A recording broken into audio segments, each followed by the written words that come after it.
বাংলাদেশের রাজনৈতিক অঙ্গনে গত কয়েক বছর ধরে একটি রহস্যময় ও বেদনাদায়ক প্রশ্ন সবার মন জয় করে নিয়েছে।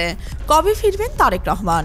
এই প্রশ্নটি কেবল সাধারণ জনগণের মধ্যেই নয়, বাংলাদেশ জাতীয়তাবাদী দল বিএনপির হাজারো নেতাকর্মীর অন্তরেও একটি গভীর প্রতীক্ষা ও আশা জাগিয়ে রেখেছিল।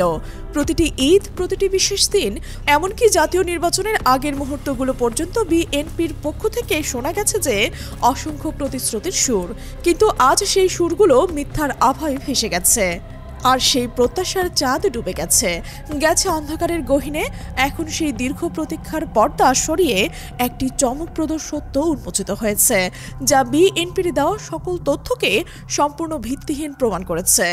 দলের দীর্ঘদিনের প্রতারণার চিত্রটি আজ দিবালোকের মতো স্পষ্ট হয়ে উঠেছে। গত 5 বছর জুড়ে বিএনপির শীর্ষ নেতৃত্ব থেকে শুরু করে গ্রামগঞ্জের কর্মী পর্যন্ত একক সুরে বলতেন তারেক রহমান অতি শীঘ্রই দেশে ফিরবেন। প্রতিবার ঈদের আগে, কোরবানি ঈদের পর, জুনে, আগস্টে, সেপ্টেম্বরে, অক্টোবরে, নভেম্বরের শেষ সপ্তাহে, এমনকি ডিসেম্বরের জাতীয় নির্বাচনের তারিখ ঘোষণার আগের দিনগুলোতেও একই গান শোনা যেত, তিনি আসবেন আসবেন। এই শব্দগুলো জনমনে আশার সূর্য জ্বালিয়ে দিত। যখন বেগম খালেদা জিয়া চিকিৎসার জন্য লন্ডনে গিয়েছিলেন, তখন শোনা গেল আম্মাজান লন্ডনে থাকার সময় তারেক রহমানের সাথেই দেখা হবে এবং তিনি দেশে ফিরবেন। শুধু তাই নয়, ঢাকার গুলশান, ডিওএইসিস, বাড়িধারা এই অভিজাত এলাকাগুলোতে তার জন্য বাড়ি প্রস্তুত রাখার খবরও ছড়িয়ে পড়েছিল। গুলশানের ডুপ্লেক্স বাড়ি রেডি, বাড়িধারার 3 তলা বাড়ি, 8 তলা বাড়ি, সব রং করা হয়ে গেছে। এই বিস্তারিত তথ্যগুলো শুনে মানুষ বিশ্বাস করছিল তারেক রহমানের প্রত্যাবর্তন এখনই বাস্তবতা উঠে আসবে। তারেক রহমানের প্রত্যাবর্তন এখনই বাস্তবতা হয়ে উঠবে, কিন্তু বাস্তবতা ছিল ভিন্ন। ঈদ পেরিয়ে গেল, কোরবানির ঈদও শেষ হলো। জুনে আসবেন বলে প্রতিশ্রুতি দেওয়া হলো, কিন্তু জুন গেল। আগস্টে বাংলাদেশের জন্মদিন পালন করবেন, আগস্টও শেষ। সেপ্টেম্বরে, অক্টোবরে, নভেম্বরে, শেষ সপ্তাহে সব সময়ই শুধু শূন্যতা।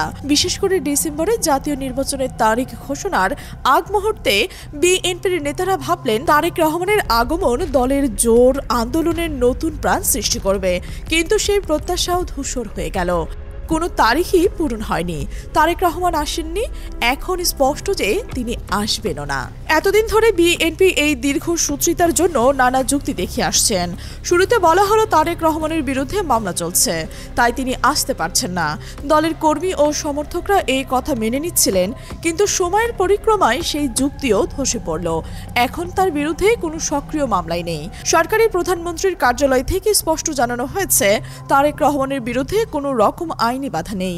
তবুও তিনি দেশে ফিরছেন না, বরং বিএনপি আবারও আসবেন বলে মিথ্যা বক্তব্য দিয়ে জনগণের আশা জাগিয়ে দিচ্ছে। এই মুহূর্তে একটাই প্রশ্ন, এতদিন ধরে কেন এই মিথ্যাচার? কেন সত্য কথাটি বলা হয়নি?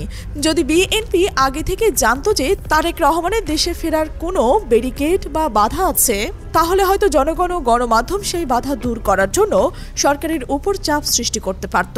তারা জোর দিয়ে বলতে পারত তারেক রহমানের দেশে ফেরা তার মৌলিক অধিকার, এই অধিকার থেকে তাকে বঞ্চিত করা উচিত নয়। কিন্তু বিএনপি তা করতে চায়নি, কারণ তাদের ভেতরের সত্যটি ছিল আরো ভয়ানক। সম্প্রতি বিএনপির এক উচ্চপদস্থ মুখপাত্র ও জনপ্রিয় টকশো ব্যক্তিত্ব নীলুফার চৌধুরী মনি একটি বিস্ফোরক মন্তব্য করে সবকিছু ফাঁস করে দিয়েছেন। তিনি এক টেলিভিশন আলোচনায় বলেছেন, মায়ের দিকে তাকিয়ে তারেক রহমানের দেশে ফেরার ব্যারিকেড তুলে নিন। এই কথাটিতেই সবার চোখে পড়ল তারেক রহমানের দেশে ফেরার পথে সত্যি কোনো বাধা বা ব্যারিকেড আছে। অথচ এতদিন ধরে বিএনপি এই বাধার কথা একবারও বলেনি। শুধু তারা বলেছে সব রেডি, তিনি যে কোনো সময় আসতে পারবেন, কোনো সমস্যা নেই। এমনকি বিবিসি বাংলার সাথে তারেক রহমানের পক্ষ থেকে দেওয়া এক সাক্ষাৎকারেও তিনি এই রকমই ইঙ্গিত করেছিলেন। এই মন্তব্যের পর আরও একজন বিশ্বস্ত জিয়া পরিবারের সদস্য মুজিবুর রহমান মঞ্জু, যিনি তারেক রহমানের অত্যন্ত ঘনিষ্ঠ এবং ব্যক্তিগতভাবে তার সাথে নিয়মিত যোগাযোগ রাখেন, সেই মঞ্জুও একই কথা বলেছেন। তিনি সাক্ষাৎকারে উল্লেখ করেছেন তারেক রহমান দেশে ফিরতে বাধা দূর করুন। এর মানে বাধা বা ব্যারিকেড সত্যি আছে। এই স্বীকারোক্তিগুলো প্রমাণ করছে যে বিষয়টি এতদিন গোপনে রাখা হয়েছিল বা ভিন্নভাবে উপস্থাপন করা হচ্ছিল, এখন তা প্রকাশে পাচ্ছে। কি সেই ব্যারিকেড? নীলুফার চৌধুরী মনি আরও এগিয়ে বলেছেন, তিনি বললেন, ব্যারিকেডটা ইউনূস দিয়েছে। তার মানে ইউনূস সরকার আসতে দিচ্ছে না। এই অভিযোগে তারেক রহমান যেন তার দেশে না আসার দায় ডক্টর ইউনূসের উপর চাপিয়ে দিতে চাইছেন। যদিও ডক্টর ইউনূসের প্রেস সচিব সরাসরি জানিয়ে দিয়েছেন যে তাদের পক্ষ থেকে তারেক রহমান দেশে ফেরার কোনো রকম রেস্ট্রিকশন বা বিধিনিষেধ নেই, কিন্তু বিএনপি এখনও এই মিথ্যা দায়ারোপে লিপ্ত। এতদিনের মিথ্যাচারের পেছনে আসল কারণটাই কি?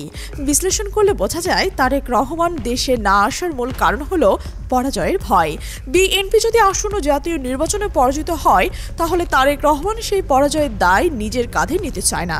তিনি বলতে পারবেন, আমি আসিনি বলেই দল পরাজিত হয়েছে, আমি যদি আসতাম তাহলে দল নিশ্চিতভাবে জিতত। এই অজুহাত তৈরি করে তিনি নিজের নেতৃত্বকে প্রশ্নবিদ্ধ হওয়া থেকে বাঁচাতে চান। আরও একটি গুরুত্বপূর্ণ কারণ হলো দলের ভেতরে চাঁদাবাজি ও কোন্দল। বাংলাদেশের প্রত্যেক মানুষ জানে বিএনপি মানে এখন চাঁদাবাজি। এই চাঁদাবাজির দায় তারেক রহমান নিতে চায় না। দলের ভেতরে দুটি গ্রুপের মধ্যে ও রণকৌশল চলছে। এই বিশৃঙ্খলার দায়ও তিনি নিতে প্রস্তুত নন। যদি তিনি দেশে ফিরে আসেন তাহলে তাকে জিজ্ঞাসা করা হবে, কেন আপনি চাঁদাবাজির নিয়ন্ত্রণ করতে পারলেন না, কেন দলের উপর আপনার কোনো কর্তৃত্ব নেই। কিন্তু দেশে না আসলে তিনি সহজেই বলতে পারবেন, আমি আসিনি বলেই এই সব কিছু হয়েছে।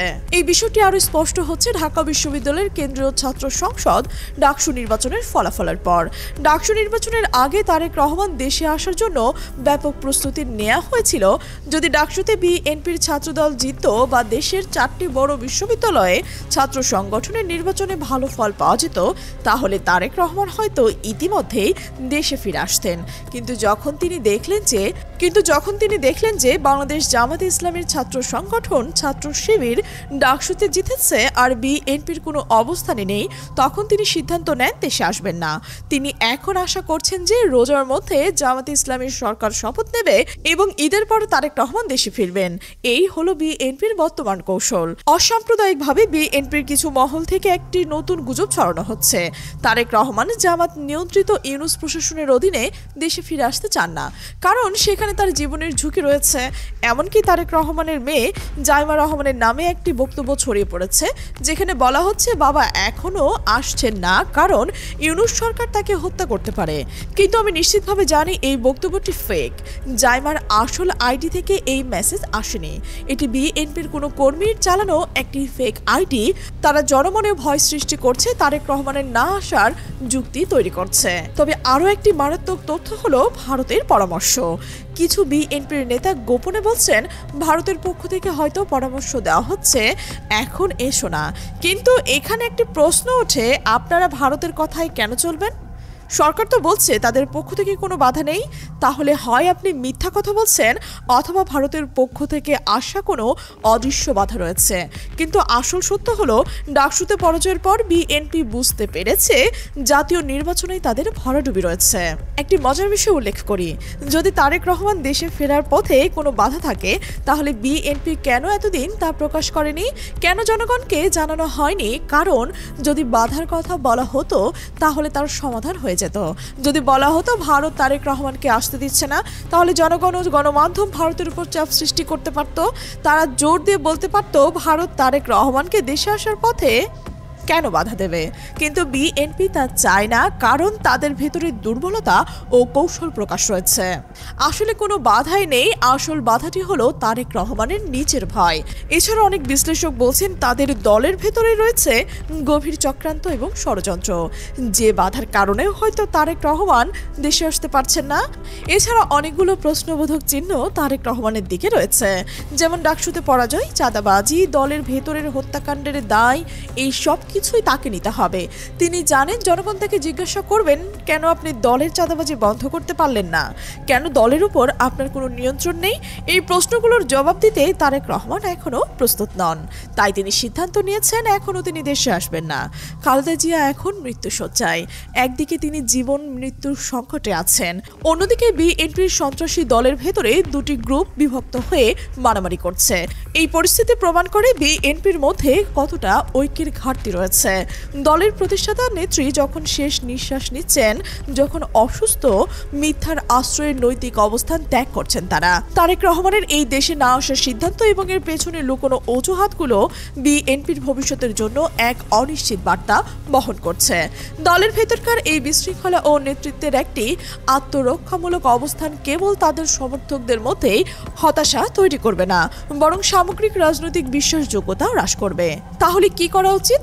যদি তারেক রহমান দেশে ফেরার পথে সত্যি কোনো বাধা থাকে, তাহলে তাকে এখনই একটি ট্রাভেল পাস নিয়ে টিকিট কেটে দেশে আসতে হবে। কোনো ইমিগ্রেশন তাকে আটকাতে পারবে না। আর যদি আটকে দেয়, তাহলে জাতিকে দেখাতে হবে যে ইমিগ্রেশন তাকে আটকে দিয়েছে, তিনি আসতে পারছেন না। কিন্তু তিনি যদি এই কাজ না করেন, তাহলে বুঝতে হবে বিএনপি এবং তারেক রহমান তারা সবাই পরিকল্পিত মিথ্যাচার করছেন। এই দীর্ঘ প্রতীক্ষার শেষে বাংলাদেশের জনগণ এটি চায়, তারা চায় জানতে তারেক রহমান কেন আসছে না, বাধা কি, আর বিএনপি কেন এতদিন মিথ্যা বলছে। যতদিন না এই প্রশ্নগুলোর উত্তর পাওয়া যাবে, ততদিন বিএনপির প্রতিশ্রুতিগুলো থাকবে শুধু মেঘের আড়ালে লুকিয়ে থাকা সূর্যের মতো, যা কখনোই পৃথিবীকে আলো দেখাতে পারবে না। আর হ্যাঁ, এই সামগ্রিক পরিস্থিতির উপর ভিত্তি করে আপনার মন্তব্য কি, অবশ্যই কমেন্ট বক্সে জানাতে ভুলবেন না। আর প্রিয় দর্শক, আমাদের চ্যানেলে যদি নতুন হয়ে থাকেন, অবশ্যই সাবস্ক্রাইব করে বেল আইকনটি বাজিয়ে রাখুন, কারণ আমাদের এমন বিশ্লেষণধর্মী প্রতিবেদন সবার আগে আপনার কাছে পৌঁছতে চাই। আমাদের সাথে থাকার জন্য ধন্যবাদ।